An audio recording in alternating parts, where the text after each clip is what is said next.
Imagine you're Jamie Dimon for a second. You walk into your office, the market is opening, your lawyers are already on line one, and the headline exploding across social media is this: Trump sues JPMorgan for $5 billion. Now, here's the scary part for any big bank. This wouldn't just be about money. A fight like this can crack open internal emails, private decisions, political pressure, and even the bank's most sensitive trading areas. And if the case drags JPMorgan into discovery around precious metals, yeah, that's where people start whispering about a silver nightmare. So the question is this really happening? What would Trump even be suing for? And why are people connecting it to silver in the first place? Before we go further, quick note. This story is developing, and that's a lot of online noise mixed with real history. In this video, we're separating what's confirmed from what's alleged, and we're re-walking through the most realistic legal angles and the biggest consequences if a lawsuit like this is filed or escalates. And if you like these deep dive breakdowns where finance, politics, and power collide, hit like and subscribe in the next few seconds, because it tells the algorithm you want more videos like this, and it helps the channel grow a lot. Now let's set the stage like a movie. You've got Donald Trump, former president, current political heavyweight, and a guy who's been in more courtrooms than most attorneys. On the other side, you've got JPMorgan Chase, America's biggest bank, basically a financial superpower, led by Jamie Dimon, one of the most influential CEOs in the world. A $5 billion number isn't something you casually throw into a complaint. That number is designed to send a message. And I'm not here for a small settlement. I'm here to hurt. So what would the core claim be? In a situation like this, the most believable legal themes people point to are debanking, reputational harm, breach of contract, political discrimination, interference with business relationships, or some kind of unfair or deceptive practices argument. And I'm not saying any specific claim is proven. What I'm saying is, if you wanted to build a case against a bank, those are the lanes. Because banks don't just hold your money.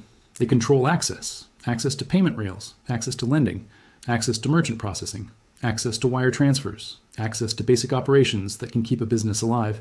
And here's where it gets real. If a major bank decides you're too risky, they can shut doors in ways that feel like getting kicked out of the economy, even if you didn't commit a crime. Now, ask yourself this. If you were Trump or any high-profile figure, what happens when you believe a bank treated you differently? Not because of financial risk, but because of politics and pressure? That's the storyline that would light a fire. And whether you like Trump or not, you should care about that concept, because it's not just about one person. If banks can quietly decide who gets access and who doesn't, that becomes a power center bigger than a lot of elected offices. That's why these stories pull views, because underneath the drama, there's a real question. Who actually runs the gates? Now let's talk about why the internet is linking this to silver, because that sounds random until you know the history. JPMorgan has been in the spotlight for years in precious metals, especially after major enforcement actions tied to trading behavior in metals markets. The bank paid massive penalties in the past for misconduct tied to spoofing in precious metals and U.S. treasuries. That part is real history, and it matters because once a bank has that kind of record, anything that threatens to expose internal trading culture becomes a nightmare scenario. So when people say, Jamie Dimon's silver nightmare begins, what they really implying is this. If a giant lawsuit drags the bank into aggressive discovery, it could open doors to uncomfortable questions. Not just about a single account decision, but about internal controls, communications, and risk committees. And if the plaintiff's strategy is to apply pressure, sometimes the pressure isn't only about winning the claim, it's about forcing visibility. Let me make this simple. Lawsuits against big institutions often become leverage wars. The public sees $5 billion, but the real fight is, who gets to look behind the curtain? And that brings us to the next question. Why would Trump pick JPMorgan specifically? Historically, Trump's most famous banking relationship in the public conversation has been with other institutions, but in a modern financial world, relationships can be indirect: payment processors, correspondent banking, vendor banking, financing links, underwriting ecosystems, risk scoring systems, compliance flags. A person can claim harm even if the bank didn't hold their main account in the way people imagine. Also, big banks are symbolic. Suing the biggest bank in America creates maximum headlines and maximum pressure. It tells every other bank, you might be next. But here's the twist. JPMorgan isn't a small target that folds quickly. They have armies of lawyers, deep political connections, and one of the most disciplined risk cultures in the industry. If this turns into a real legal brawl, they won't treat it like a PR problem. They'll treat it like a war plan. Let's talk about what actually wins in court, because headlines are fun, but judges don't rule on vibes. If Trump, or anyone, sues a major bank for a massive amount, the first battlefield is the legal theory. Courts ask, what duty did the bank owe, what contract existed, what laws apply, and what damages can be proven? One possible route is breach of contract. If a bank had an agreement and allegedly terminated it improperly, the plaintiff might say, you broke the deal and caused measurable harm. But banks write contracts with a lot of termination flexibility.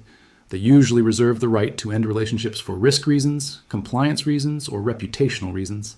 That means a breach case can be hard unless there's a clear promise the bank violated. Another route is discrimination or unequal treatment. That gets tricky because political viewpoint discrimination is in ET always treated the same as protected classes under traditional civil rights frameworks, and banks will argue they're private entities managing risk. But in public debate, this is where the emotional weight is. People hear debanked and feel like it's punishment without due process. A third route could be tort-style claims like interference with business relationships. The idea would be, you did something that intentionally harmed my ability to do business.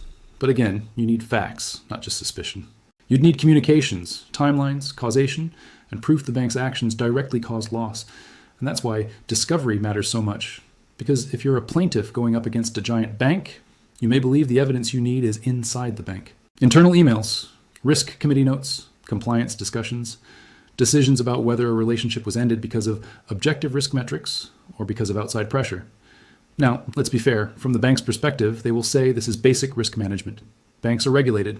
They have to manage AML compliance, sanctions exposure, fraud risk, reputational risk, and political exposure. They'll argue, we're not a public utility. We choose clients. We follow policy. We follow regulators. End of story. But here's the tension. Reputational risk is a vague bucket, and vague buckets can be abused. That's why these cases get heated. Because reputational risk can mean we don't like the attention, and that can become a tool to quietly deny service. So what would Trump need to show to make a $5 billion number look credible? Because damages aren't just a wish. To justify that scale, you typically need to argue major business harm, lost financing, lost deals, higher borrowing costs, lost opportunities, and long-term brand damage. The plaintiff would have to connect dots with evidence, not just claims. And what would JPMorgan likely do immediately? They'd attack the complaint early. Motions to dismiss, jurisdiction fights, arbitration clauses, if any exist. They'd argue failure to state a claim, lack of causation, speculative damages, and that their decisions were lawful and within their contractual rights. They'd also likely go hard on the idea that the bank is being dragged into a political campaign storyline. Because from a defense perspective, you want the court to see it as theater, not law. Now ask yourself, why would either side want this fight in public? That's the strategic layer. Trump benefits from the narrative of battling big finance and the system, and he's a master at turning legal fights into media events. JPMorgan, on the other hand, usually benefits from silence and stability. Banks hate uncertainty. Even if you're winning legally, the public fight can create deposit questions, counterparties get nervous, regulators pay attention, and shareholders ask for explanations. And that, yes, where the nightmare part begins, not because a bank can defend a lawsuit, but because lawsuits force time, attention, and risk reviews. And if the case survives early motions, the pressure can ramp up fast. Now, let's connect this to the silver angle without getting lost in conspiracy talk. JPMorgan has real documented history of enforcement actions related to trading conduct in metals markets. That doesn't automatically mean anything about today's silver positions, but it does mean the bank's metals desk is a sensitive topic. It is one of those areas where even innocent internal discussions can look ugly when pulled into a courtroom or splashed across headlines. Here hangs the key point. A lawsuit doesn't need to be about silver for silver to become part of the story.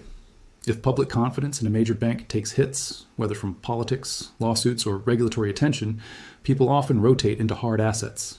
Gold, silver, even crypto. Not always rationally, but emotionally. Markets move on fear and belief as much as numbers. So when you hear silver nightmare, it can mean two things. One, the fear of exposure, internal scrutiny, reputational damage tied to past metals issues. Two, the fear of a market reaction. If enough investors pile into silver or question financial stability, it can create volatility. And volatility can be expensive for institutions with large market-making roles. And the reason silver gets special attention is because it is a smaller market than many people realize. It doesn't take infinite money to create big moves, especially during hype cycles. If a "oh, silver squeeze" narrative comes back at the same time a major bank is under headline pressure, the story feeds itself. But let us slow down and be responsible here. None of that proves a direct connection between Trump and silver.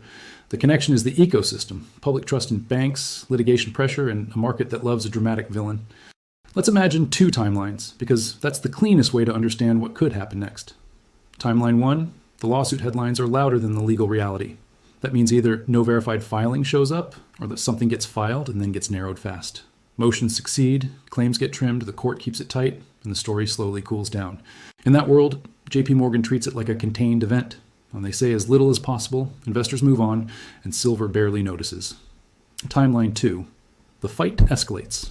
The complaint is specific, survives early dismissal attempts, and the judge allows meaningful discovery. In that world, every step becomes news, subpoenas, depositions, requests for documents, and the bank has to balance defending itself with keeping regulators and shareholders calm. That's when the nightmare framing starts to make sense, not because it guarantees wrongdoing, but because high-powered discovery is disruptive even when you did everything right. So what should you watch for if you want to know whether this is real heat or just social media smoke? First, watch for an actual court docket and specific claims. Not screenshots, not sources say, but a verifiable filing with clear causes of action. Second, watch JPMorgan's language. Banks speak in careful phrases. If you see words like, without merit, we will vigorously defend, that's standard. But if you see more emphasis on policy, regulators, and risk obligations, that can signal the bank wants the public to understand this was compliance, not politics. Third, watch whether anyone else gets pulled in. High-profile lawsuits often expand. Vendors, consultants, former employees, third parties. Once a case starts naming names, the pressure rises. Now, where does silver come in, realistically? One realistic path is sentiment. When the public feels like big institutions are under attack or acting unfairly, it can trigger a get-me-out-of-the-system reaction. People buy hard assets as emotional insurance. Silver tends to attract that crowd because it is cheaper per ounce than gold, and it carries this underdog story.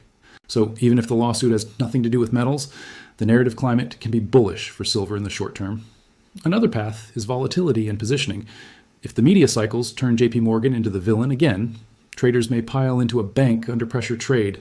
That can create short-term squeezes in anything connected to that story, including silver, not because the fundamentals changed overnight, but because crowds move together. And the third path is the history problem. JPMorgan's past enforcement actions in metals trading are still part of the public memory. That doesn't prove anything about today, but it makes the bank an easy target for silver-related narratives. If discovery in any lawsuit revealed embarrassing internal discussions, even unrelated to trading, some people will immediately say, see, this is how they operate. Fair or not, that's how public perception works. So what's the smart takeaway for you as a viewer? Don't get hypnotized by the $5 billion number. Big numbers are often negotiation posture. The real story is whether a case forces transparency, because transparency is what institutions fear the most, and it's what the public demands the most. That's the tension that keeps these stories alive for weeks. Also, don't let anyone sell you a fantasy that one lawsuit automatically breaks a megabank. JPMorgan is huge, diversified, and built for storms. But also don't underestimate how fast trust can get damaged when politics, money, and media collide. In modern finance, perception is a form of capital. Now let me ask you directly, if you were running a bank, would you want the power to quietly cut someone off for reputational risk? And if you were a citizen or business owner, would you want banks to have that power without transparency? Because that's the real debate hiding inside all the drama. And here's another question. Do you think this is mostly a political show? Or do you think debanking is becoming a serious issue that will force new laws? I want to know where you stand because the comments on videos like this tell you what people actually believe, not what the press release says. As we wrap up, here it's what I think is the most important thing to watch going forward, whether this story stays in the headline cycle or whether it turns into a document cycle. Headlines are loud, documents are deadly. If filings and evidence start stacking up, then the pressure becomes real, and not just for JPMorgan. Other banks will start quietly reviewing their own policies because nobody wants to be next.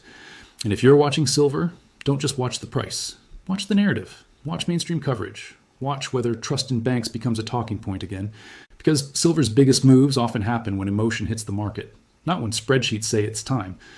Now do me a favor. If you got value from this breakdown, share this video with one friend who follows politics or markets, because these are the kinds of stories that get twisted fast, and a clear timeline helps a lot.